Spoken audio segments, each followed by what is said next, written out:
School एक ऐसी जगह जहाँ हमारा पूरा बचपन बीतता है, जहाँ की सीख हमें हमारी ज़िंदगी की नींव बनाने में काफ़ी हेल्प करती है। लेकिन स्कूल के भी काफ़ी अलग अलग प्रकार होते हैं। शहरों में तो काफ़ी बड़े बड़े स्कूल होते हैं, लेकिन बात की जाए गाँव और खेड़ों की तो वहाँ स्कूल थोड़े छोटे होते हैं और बहुत से पुराने होते हैं। कुछ जगह तो ऐसा होता है कि वहाँ ज़्यादा कक्षाएं भी नहीं होती और ऐसी हालत में बहुत से स्कूल बंद हो जाते हैं। स्कूल तो बंद हो जाते हैं, लेकिन उसकी कहानियाँ उसका पीछा नहीं छोड़ती। आज की कहानी हमारी एक ऐसे गांव की है और ऐसे स्कूल की है जो कि अब सालों से बंद पड़ा हुआ था। इस स्कूल के बारे में कई भयानक कहानियाँ सुनाई देती थी। गांव वालों का कहना था कि स्कूल में कुछ ऐसा हुआ था जिससे वहाँ की हर रात डरावनी और रहस्यमयी बन गई थी। लोग कहते थे कि वहाँ एक ऐसा नौजवान लड़का था जो कि वहाँ एक टीचर की जॉब पे था, जो कि फुल्ली क्वालिफाइड तो नहीं था, लेकिन बहुत ही कम पगार पर टीचर की जॉब करता था। लेकिन उसके साथ कुछ ऐसा हुआ था कि जिससे ये स्कूल भूतिया बन गया था। लेकिन ये सिर्फ कहानियाँ थी, किसी को ठीक से पता नहीं था कि आखिर हुआ क्या था। पर लोगों ने वहाँ अजीबोगरीब आवाज़ें और परछाइयाँ देखी थी। रात के अंधेरे में उस स्कूल के आसपास जाने की हिम्मत किसी में नहीं थी। एक बार उस गांव के सरपंच के घर कुछ मेहमान आए थे। उसी में 3 कजन्स थे, रोहित, विक्रम और सोनिया। वो इस स्कूल की भूतिया कहानियों से काफी आकर्षित थे। वे जिज्ञासु स्वभाव के थे और रहस्यमयी जगहों पर जाना और उन्हें जांचना उनका शौक था। एक रात उन्होंने तय किया कि वो इस स्कूल में जाएंगे और वहाँ की सच्चाई का पता लगाएंगे। बहुत से लोगों ने और गांव के बुजुर्गों ने उन्हें मना किया, पर वो मानने वाले नहीं थे और एक रात वो उस स्कूल में चले जाते हैं। वो रात वैसे इतनी डरावनी नहीं थी। आसमान खुला हुआ था और चांदनी रात थी, लेकिन चांदनी रात होने के बावजूद उस स्कूल के आसपास का माहौल काफी डरावना था। ठंडी हवा चल रही थी और पेड़ों के पत्तों की आवाज ऐसे आ रही थी जैसे वो आपस में बज रहे हो। वो तीनों ही उस स्कूल के दरवाजे के पास पहुंच जाते हैं। उस स्कूल का दरवाजा काफी पुराना था, लेकिन मजबूत भी था। उस दरवाजे पर काफी जाले थे और ऐसा लग रहा था कि उस दरवाजे को किसी ने सालों से छुआ ही ना हो। जैसे ही उन्होंने दरवाजा खोला, एक अजीब सी ठंडी हवा उनके चेहरे पर पड़ी। उन्होंने हिम्मत करके अंदर जाना चाहा, लेकिन ऐसा लग रहा था कि कोई उन्हें रोक रहा हो। अंदर घुसते ही उन्हें अजीब सी बदबू का एहसास हुआ। स्कूल के कमरों में धूल और जाले ही जाले थे। उन्होंने अपनी टॉर्च चालू की और धीरे धीरे अंदर जाने लगे। हर कमरे में पुरानी और टूटी फूटी बेंचें थी। दीवारों पर अजीब से निशान और फर्श पर जले हुए कागज बिखरे थे। जैसे ही वो हेडमास्टर के कमरे के पास पहुंचे, उन्हें किसी के रोने की धीमी आवाज सुनाई दी। वो एकदम शॉक में आ गए और ये सोचकर आगे बढ़े कि शायद ये उनकी कल्पना हो। रोहित ने हिम्मत करके उस दरवाजे को खोला और उन्होंने देखा कि कमरे में कोई नहीं था। लेकिन गर्मियों के होने के बावजूद भी कमरे का तापमान बहुत ठंडा था, जैसे सर्दियों का मौसम चल रहा हो। विक्रम ने तभी मजाक में कहा, कहीं ये तुम्हारी प्यारी भूतिया हेडमास्टर का कमरा तो नहीं? और अचानक हंसने लगा। लेकिन उसके हंसने की वजह से अचानक कमरे की खिड़की खुली और बंद हो गई और इस हलचल से सबके चेहरे पर डर साफ दिख रहा था, लेकिन कोई इसे जाहिर नहीं कर रहा था।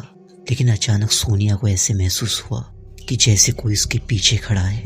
लेकिन जब उसने मुड़कर देखा तो वहाँ कोई नहीं था, पर फिर भी उसे किसी की मौजूदगी का एहसास हो रहा था।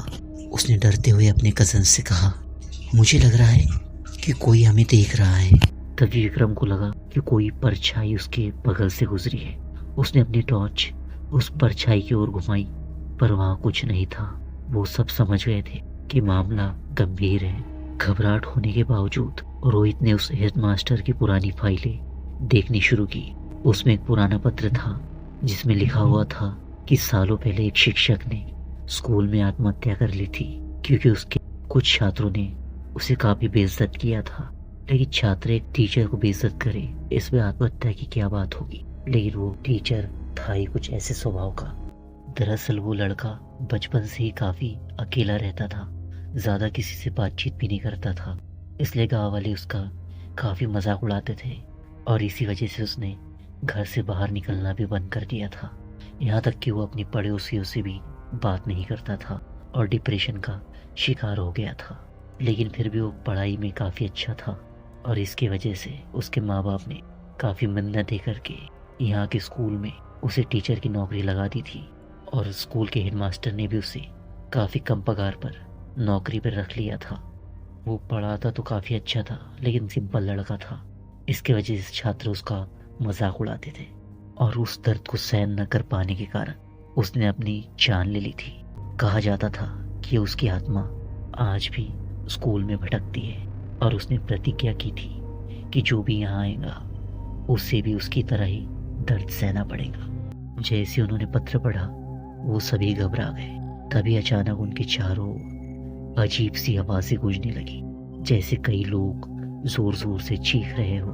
उन्हें लगा कि अब वो यहाँ से बाहर नहीं निकल पाएंगे क्योंकि दरवाज़ा भी खुद ब खुद बंद हो गया था।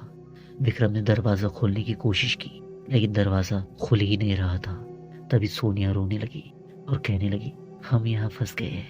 तभी अचानक रोहित को अपने कंधे पर किसी का हाथ महसूस हुआ और उसने पीछे मुड़कर देखा तो एक भयानक सा चेहरा उसके सामने था जिसकी आंखों से खून की बूंदें गिर रही थी। वो साया उन तीनों के आसपास मंडरा रहा था और ये तीनों को समझ नहीं आ रहा था कि आखिर किया क्या जाए। लेकिन ऐसे वक्त इंसान को भगवान की याद काफ़ी जल्दी आ जाती है। वो तीनों ही प्रार्थना करने लग जाते हैं और इनकी प्रार्थना करने की वजह से वो साया इनको कुछ कर भी नहीं पा रहा था, लेकिन अपने क्रोध से लगातार इन्हें डराया जा रहा था। और ये तीनों लगातार प्रार्थना किए जा रहे थे और इनकी प्रार्थना करने की वजह से दरवाज़ा अपने आप खुल गया और वो तीनों ही तेजी से बाहर भागे। बाहर आकर उन्हें ऐसा लगा कि जैसे वो मौत के मुंह से बाहर निकले हो। वो अनुभव उनके जीवन का सबसे भयानक अनुभव बन गया था और उन्होंने कसम खाई कि अब वो ऐसी जगह पर कभी नहीं जाएंगे। उन्होंने गांव वालों को भी सारी बात बताई और फिर उस स्कूल में किसी ने कदम भी नहीं रखा। वो स्कूल अब भी गांव के किनारे खड़ा है, जैसे किसी खौफनाक रहस्य को अपने अंदर समेटे हुआ है और अब काफी खंडर भी हो चुका है। रोहित, विक्रम और सोनिया को उनकी जिंदगी की काफी बड़ी सीख मिली थी कि जिज्ञासु स्वभाव होना हमेशा अच्छा नहीं होता। कुछ जगह ऐसी होती है कि जिनके रहस्य को सुलझाना जरूरी नहीं होता, उनका राज उन्हें राज ही रहने देना चाहिए। सो गाइस, ये थी आज की स्टोरी। आई होप आपको अच्छी लगी हो तो लाइक करना मत भूलिएगा और ऐसी डरावनी स्टोरीज देखने के लिए स्टोरीज बाय समीर को सब्सक्राइब जरूर कर लीजिएगा। चलिए मिलते हैं अगली वीडियो में, तब तक के लिए बहुत बहुत शुक्रिया।